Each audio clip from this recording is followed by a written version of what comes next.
is at the editor's desk, along with Greg Herschel. I'm Amanda Factor. Our top story, Deputy U.S. Attorney General nominee Rod Rosenstein is expected to face questions about a federal investigation into Russian interference in the presidential election when he appears before lawmakers on Capitol Hill today for his confirmation hearing. Much of the questioning before the Senate Judiciary Committee is likely to focus on a commitment by Attorney General Jeff Sessions last week to recuse himself from any investigation involving the Trump campaign and a possible Russia connection. Part of that investigation now includes the accusations of wiretapping at Trump Tower.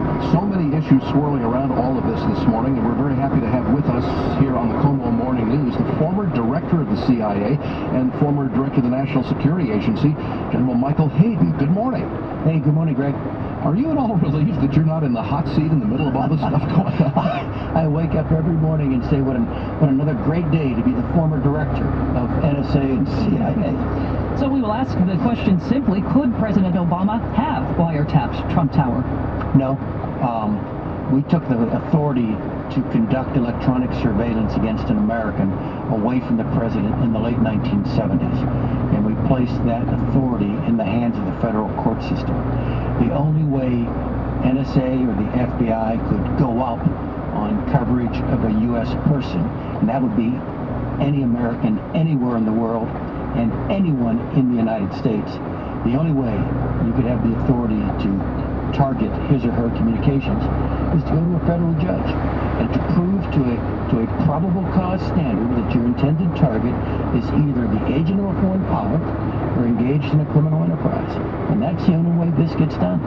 If you were the director of the CIA or the NSA today, what would you tell the president about these accusations he's made?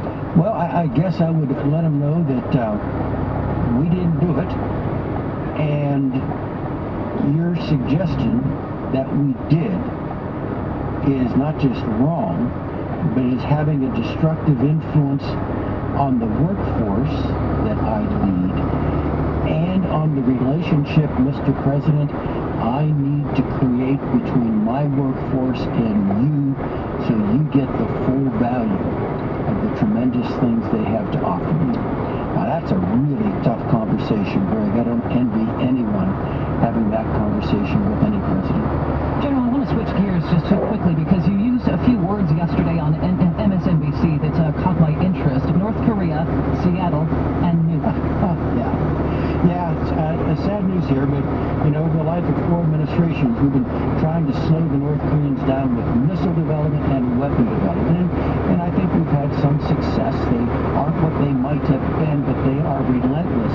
And Amanda, I did point out they're getting there, all right? There is no reason that the North Koreans will not do everything they can to get to that place. They've seen what happens to countries we're mad at that don't have these weapons, countries like Iraq and Libya. And so the sadness here, Amanda, is this isn't crazy on their part. It's logical. And so they are going to move heaven and earth, and frankly, they're probably 4 or 5 years away from an ICBM that they've built, a weapon they've developed, that probably has the capacity to reach in your neighborhood in the Pacific Northwest. Now, I'm quick to add, it's probably not a high probability shot. They've got a lot of technical issues with launch and separation and ruggedizing the warhead and fusing the warhead and so on. And I generally end my conversations, Amanda, with a question like, so what odds are you guys comfortable with in Seattle? This is, I think, the most pressing, most imminent, most urgent issue that the new administration is facing. And let me be real candid here, Amanda. There aren't any good answers. Otherwise, we'd have done them. Well, that's certainly a wake-up call. General, what a pleasure to talk with you. And folks can hear General Michael Hayden in person. A week from tonight, he will be in Seattle discussing his book called Playing to the Edge. Former CIA director, former NSA director, retired Air Force 4-star General Michael Hayden. Thanks for your time this morning. Playing to the Edge now out on paperback. 6:20 now, and that's time to get to our daily text tip. You were sure you were getting a refund, so why do you owe the IRS? Tax accountant Janice Heyman says this is probably why. A lot of times people don't have enough withholding merely from completing a W-4 incorrectly. And here's one common mistake. Single people can tend to look at the form and say, well, I'm the head of my household, but that's a filing status.